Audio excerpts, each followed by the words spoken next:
Hi, I'm Sophie Reynolds and welcome to our garden. And I'm Bruce Reynolds. Welcome to Foxfield, our 6 acres of wonderful garden here near Millthorpe. I love that you feel like you're walking through one of those big public parks that I grew up with in Tasmania, with the big deciduous trees and lots of shady areas, and you can choose to be in the sun if you want to and just enjoy yourself like you're having a picnic in the park. And it's the variety of plants that we've got here. We've got something flowering 12 months of the year. So even in the middle of winter, on the coldest day, we have plants flowering through to the middle of summer.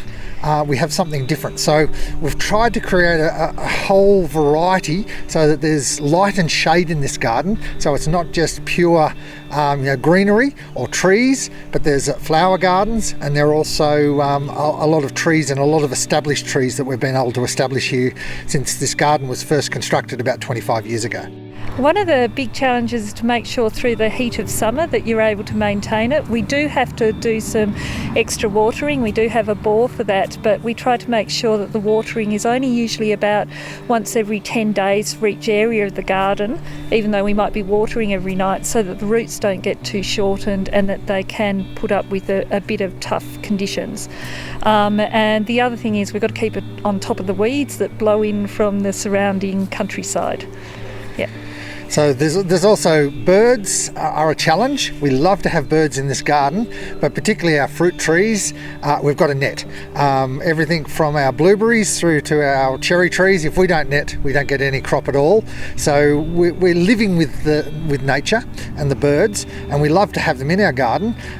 We also do have some pest birds as well that come in, blackbirds and other birds that were introduced, but we have a lot of natives here. And what we've tried to do again is with plantings, we've planted some native, like grevilleas that are currently flowering at the moment, and that does attract a lot of bird life and insect life too. So we've tried to complement the garden, whether it's the waratahs or the grevillea, to sort of have natural food and a natural habitat for the bird life, as well as the eucalypts that we've planted, etc. So we've tried to match our, I suppose you could say, production system, being our fruit trees, with our gardens, our ornamental gardens here as well. Maintaining them, I suppose, is another big challenge, as in 6 acres is a lot of area to look after, and mowing and weeding.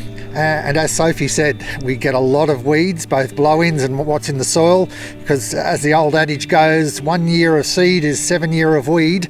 So as in what we're living with is what could have flowered 6 or 7 years ago.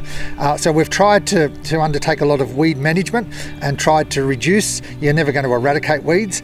And also frosts is another challenge here on the Millthorpe Plateau.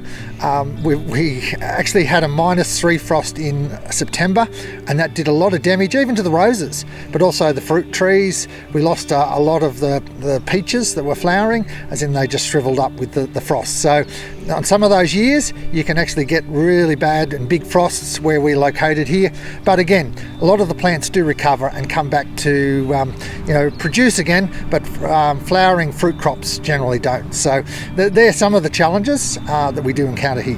So some of the features from my point of view are that we've got a wide range of irises, we've got a wide range of daffodils. So from July on, we've got colour in this garden. Tulips, again, a huge number of different colours of tulips, ranunculus, anemones, and bulbs. So, from the grape hyacinths through to, a heap of different bulbs that come up, and they come up at different times of the year, and all of a sudden you'll get a blaze of pink in one of our garden beds, or blues, or yellows, or oranges. And so that's just sort of, as in the surprise of coming out and seeing something different that's just popped up overnight. It's there and eventually going to come up, but just to see it in full bloom, just sort of, so it's a colourful garden, but also walking in amongst the trees too, particularly in the middle of summer, just to have such beautiful big deciduous trees, most of them, but not all. We've tried to have a balance again with a few evergreens, but given our climate, you want most of the trees here to be deciduous so that you you can get some sunlight in during the winter months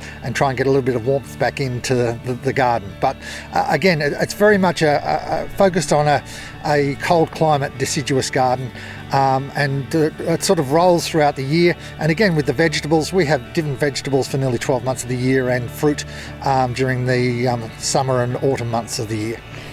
I think one of the things I also like is there's particular vistas that you can get in certain areas of the garden.